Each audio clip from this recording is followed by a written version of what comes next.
আসসালামু আলাইকুম বন্ধুরা, আপনারা সবাই কেমন আছেন? আশা করি ভালোই আছেন। আজকে আমি বানাবো একটা পুরাতন কাপড়, ফেলে দেওয়া কাপড় দিয়ে একটা সুন্দর কিছু, যেটা আমি ঘরে রাখতে পারবো। এই ফেলে দেওয়া কাপড়ের টুকরো দিয়ে আমি এখন বানাবো স্ট্রবেরি।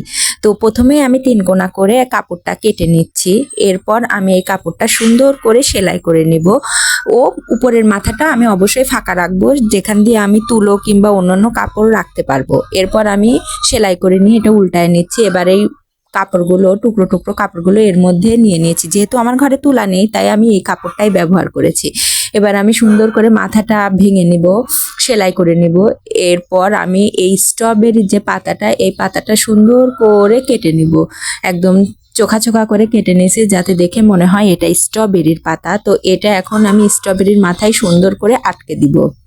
এই যে দেখেন, আমি সুই সুতো দিয়ে সুন্দর করে আটকে দিচ্ছি। এই যে আমার তৈরি হয়ে গেল সুন্দর একটা স্ট্রবেরি। আমি ফেলে দেওয়া কাপড় দিয়ে কি সুন্দর একটা স্ট্রবেরি বানালাম, তাই না? ভালো লাগলে অবশ্যই লাইক কমেন্ট করবেন।